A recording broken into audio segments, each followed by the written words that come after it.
The facts, dates, and events presented in this video are from the members' best recollection and may not be fully accurate. This video is intended for entertainment purposes only. Always consult with your local union about your rights and duties at your workplace. The opinions shared on this video are our own and do not necessarily represent my employer's positions, strategies, or opinions. All views shared are protected under the National Labor Relations Act.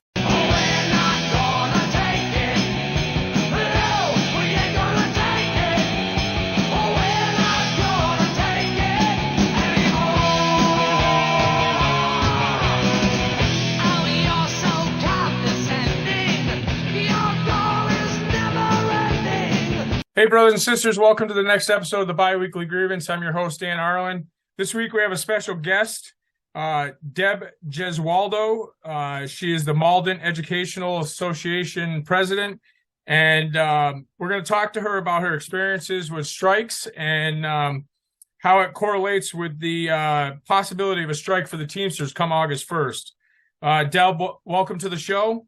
I appreciate your time. If you could just give us a quick rundown of who you are and the positions you hold and that kind of stuff. Sure. Thanks so much for having me. I really appreciate it. My name is Deb Gesualdo, and like you said, I'm president of the Malden Education Association. I am also one of the East Region directors of the National Council of Urban Education Associations, which is a council of the National Education Association. I have been a music educator in the Malden Public Schools for 19 years now. I'm president of our local. I'm coming up on the end of my 6th year as president. And I have been really involved in our local since I think my 4th year of teaching. So I've been heavily involved in our union for a really long time. And so that's kind of the long and the short of me as in my roles as a unionist and an educator. So for you that don't know Deb, I became aware of her through my activism and posting stuff on TikTok. And of course, they always link you up with similar people. And all of a sudden I started seeing all these videos from Deb. And I tell you what, guys, if I'll post her link on the video, please sure to check out her TikTok. She does some phenomenal ones. One of the ones I saw that was really funny to me was a local politician was crying about how you were picking on her and saying bad things about her. And your TikTok was basically, well, if you don't want me to say bad things, then don't do bad things. So anyways, I recently got to meet her in person last week. She was part of a panel up at UMass Amherst talking about, it was about educators and strike readiness. As some people don't know, it is illegal for public sector jobs to strike, and that includes teachers. So I'm going to kick it off with this first question. Although public sector strikes are illegal in 39 states, including Massachusetts, what pushed you to risk breaking the law to address the dire issues of public schools, and what were some of those issues that led you to that? I mean, first of all, we all know that there's some laws that are just inherently flawed, and sometimes you have to break those laws in order to do what's actually morally and ethically right. And I think we've seen that through history. Some of the biggest and most important changes in history have been made through taking illegal actions. And I think if we think back to the sanitation workers strike in Memphis and we think of Dr. Martin Luther King, that was an illegal public sector strike. And look how much forward that pushed things like both the civil rights movement and public sector unions. So that was illegal and it was necessary. Definitely not comparing our two things, but I think, if you look back through history, there's a long line of things like that. There was nothing wild in our platform. We really focused on things like raising education support professional wages closer to a living wage. The starting wage was around $22,500. And we were proposing raising it to $35,000 a year. So not crazy, because that's not even a living wage for the Boston area. A living wage, according to the MIT living wage calculator, is around $48,000 for our area. We were proposing things like health and safety measures for both students and educators in the workplace, things like first aid kits in every classroom and in every workspace. And proposals like that were getting denied by the school committee's bargaining team. We were proposing things like caseload caps for special educators so they can actually do what they need to for some of our most vulnerable students, caseload caps for English language learner educators. Again, we know based on research, things like that benefit our students, and those proposals were being rejected. We were proposing raises that would help combat what people are suffering through with inflation. And we're seeing that in every sector, every job type. And looking at housing justice proposals to ensure that our students and their families aren't getting evicted during the school year, and hopefully not at all. So there was really nothing outrageous in our platform. We weren't asking for the world. We were asking for things that would truly lift up educators and lift up our students and the community. I mean, some of those proposals weren't even benefiting of the teachers. I mean, you guys were going to bat for your students, which is very admirable. Yes. Yeah, we're definitely a common good union, and we don't bargain just for ourselves.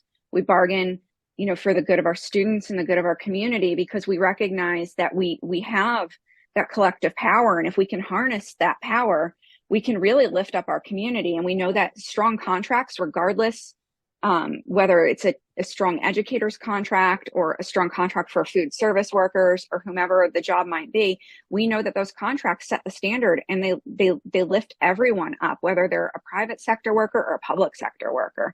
And so we recognize that our strong contracts could also impact other people. So we sat across the bargaining table for 6 months from a school committee that never was prepared to bargain with us. They wouldn't read our proposals. They were never ready to respond to them. And sometimes they would leave the meetings literally having left our proposals sitting on the table. For 6 months. We're feeling that right now with our contract negotiations. Our supplementals, which normally the master's done first, the national, and then the supplements, but our new leadership changed it around strategically and was very smart about it. They put the supplements, which is the regional parts of the contract, first, and said, we won't start nationals till the supplements are done. And they started negotiations in January, and we were supposed to start nationals April 17th, and we still had 30 supplements that were not completed. And Sean O'Brien and our new leadership with Fred Zuckerman walked in and said, nope, not doing this. And very quickly, all of a sudden, UPS lit a fire under their ass, and they got most of them done. We're down to 2, I think, although I think they may be done now. They just 3 weeks later than they were supposed to just started national talks and passing proposals.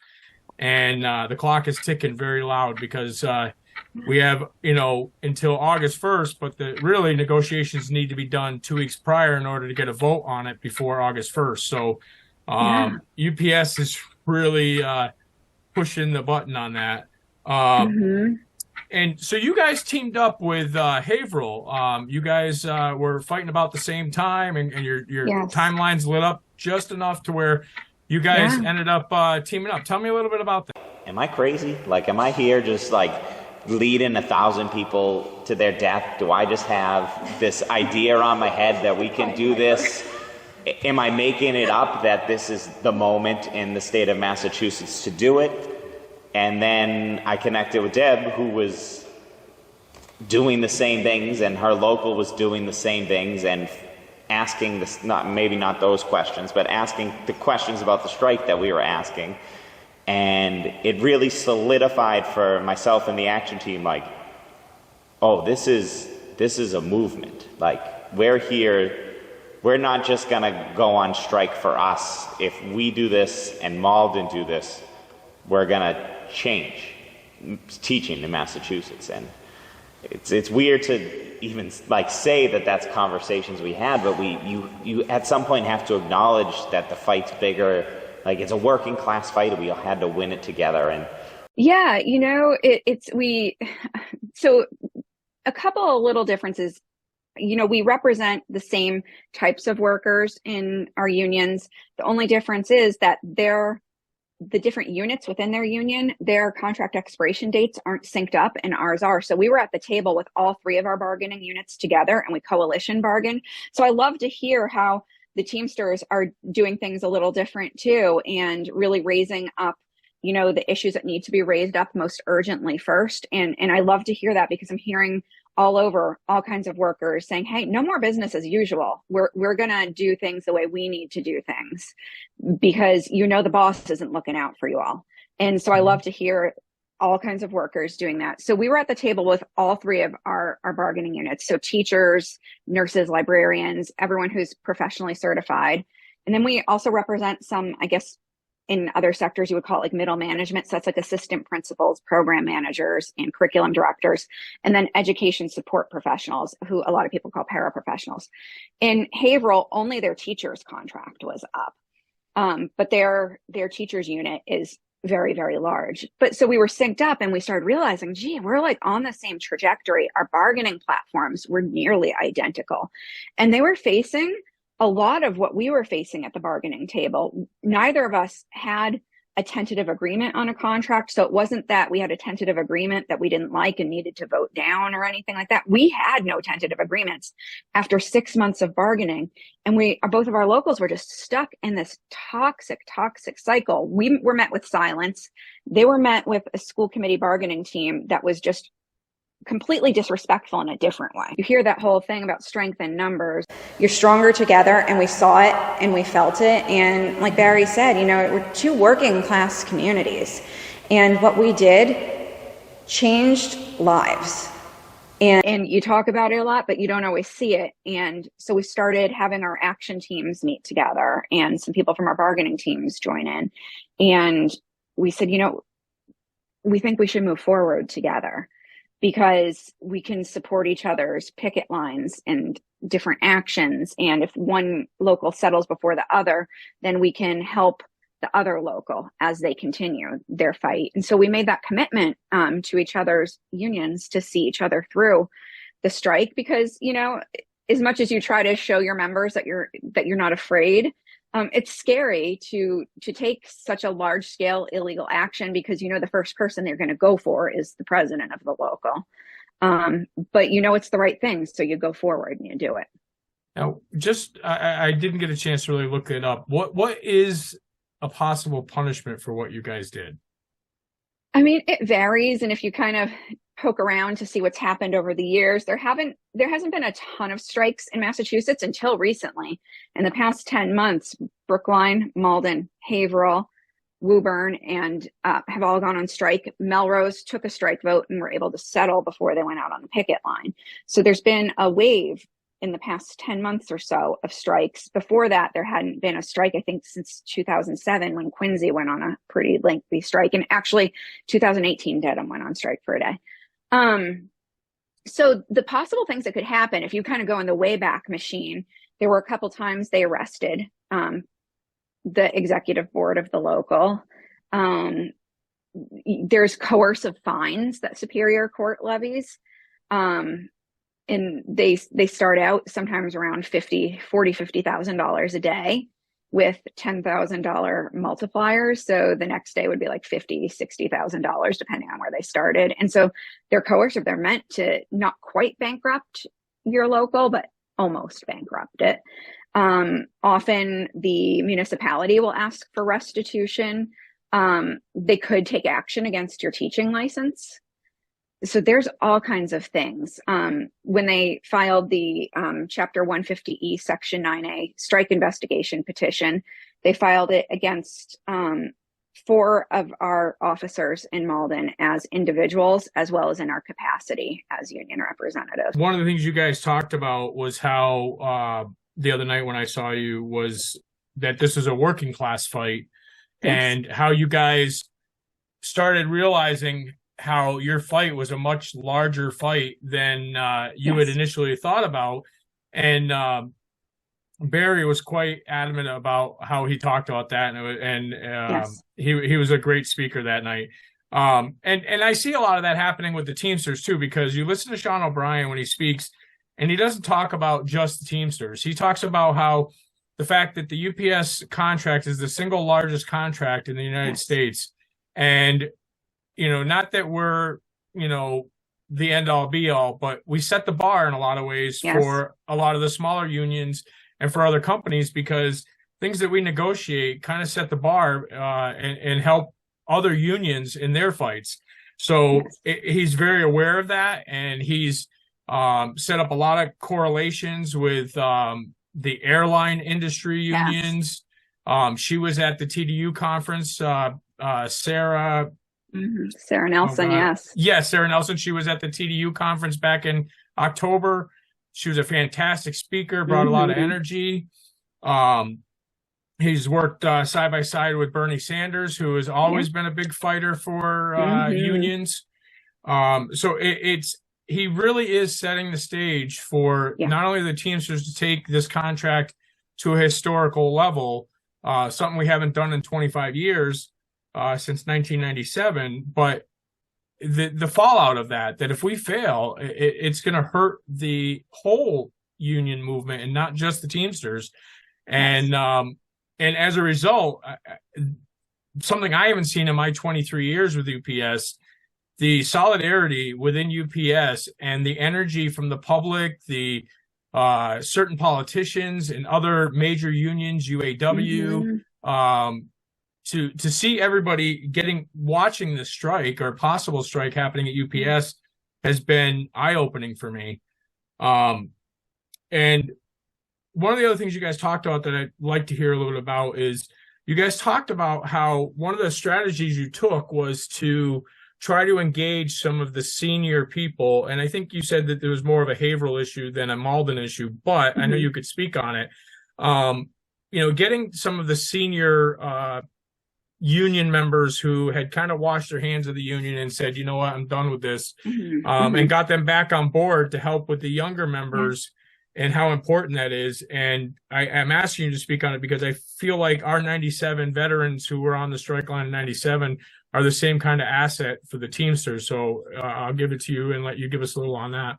Yeah, I would say it's a very similar thing, because when I think about some of our veteran educators who really stepped up in my local, especially in the couple weeks right before we took our strike authorization vote, it's really people who were maybe 4 or 5 years into their career, right around the time when Teamsters went on strike in 97, because things were not so great, I think, anywhere at that time. And there were education locals, taking strike votes and such at that time as well. And I particularly think of one of my members who really stepped up at our high school, and it wasn't actually so much our really brand new members. They're like all in, and I credit that actually to Amazon workers organizing and Starbucks workers organizing, because I think that's really normalized unions for our younger members who are 21, 22, 23, 24. So I think it's actually really normalized talking about unions and taking actions for them.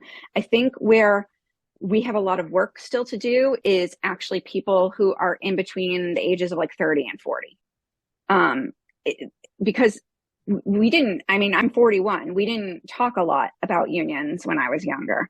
I have, family members who are union members and were in union leadership. So I knew the importance of it, but I don't think it was normalized for a lot. So people who were really involved back in the mid to late 90s, they did play a big part in Haverhill, and they played a big part in Malden, because they knew what it was like to have to, fight through really bad budget times in the early 90s, again, in the mid to late 90s. Some of them were there through Prop 2.5 in Massachusetts, when so many people lost their jobs in education. And so they knew that, even though they had maybe taken a step back from being active in the local, they were some of the first people who came forward and were like, all right, we see where this is going. We know we have to do this. Who do we need to talk to in our buildings? Like, is there anyone who's really afraid that we can talk to, and assure them that this is okay? Or is there someone who is like really against striking that we can talk to? And so those people really stepped up, because I think of this one person who, it was her first year on the job, and in her first week on the job, they were taking a strike vote in our local.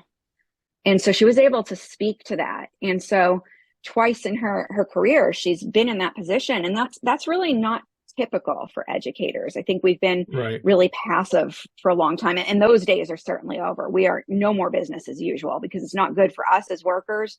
It's not good for our students. It's not good for our communities. And we need to do our part as workers. Like what you said about Teamsters, it's such a huge union. Educators unions, I mean, the NEA has 3 million members across the country, and we have a responsibility to step up and do what's right and to advance the labor movement on behalf of all of us. And so, those days of being passive are long gone. Okay, so the last thing I want to bring up, just because watching you the other night, I just see the passion in you. So to wrap it up, 30 seconds. Tell me about the MCAS. Oh boy, the MCAS. Standardized testing is one of the biggest scams ever, because it doesn't measure anything that educators can actually use to improve their practice to help the students they have the year they have them, because you don't get the results until the next year. So you can't adjust your practice to help the kids you're actually teaching. One of the last standardized testing contracts the Commonwealth of Massachusetts signed was a $30 million contract to go to a standardized testing company who, the people on the board of that company were cronies of like Governor Baker and the recently outgoing Secretary of Education in Massachusetts. It's one of the biggest scams. It's racist, it's classist, it measures how much wealth you come from. It measures whether or not you are a student with special needs. It measures whether or not English is your first language. And it is not it. It doesn't tell the whole story of who and what a student is. It doesn't tell the whole story of who and what educators are. And there are much better ways of doing that the state doesn't want to take a look at, because it wouldn't line the pockets of their cronies. I actually just learned through you, one of your TikTok videos, that parents can opt out of it. I didn't know that. Yes, if you have children who are in grades 3 through 8 in Massachusetts, you can refuse to have your child take the test. And it's really key that you use the word refuse, because if you use the word opt out, they'll say there's no opt out. You have to use the word refuse, and you have to ask for them to provide something else for your child to do during the day, and they have to do it. The only thing that the districts have to do is offer the test. The only students that can't opt out are the kids who take it in 10th grade, because it's required for graduation. But grades 3 through 8, you can refuse to have your students take the test. And if you go to massteacher.org/high stakes, there's information and sample letters on how to have your child. If y'all are out on the lines on August 1st, I will be out there, and my members out after their contractual workday is over will be out on the lines too.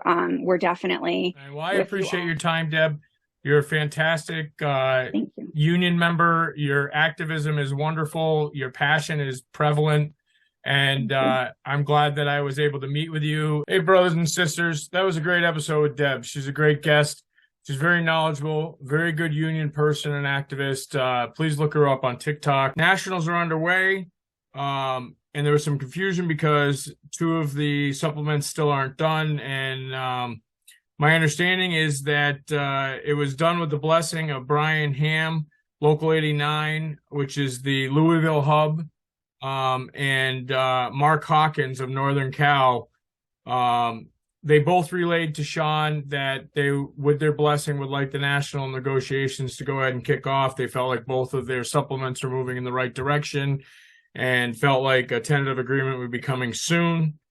Sean agreed to move forward with the Nationals, but told UPS that he won't hesitate to shut down Nationals if they're not successfully reached agreements in Louisville and Sacramento. So he's still holding them to it, but with only 2 left and moving in the right direction, it was right to move forward. Don't forget, guys, action team trainings are still going on.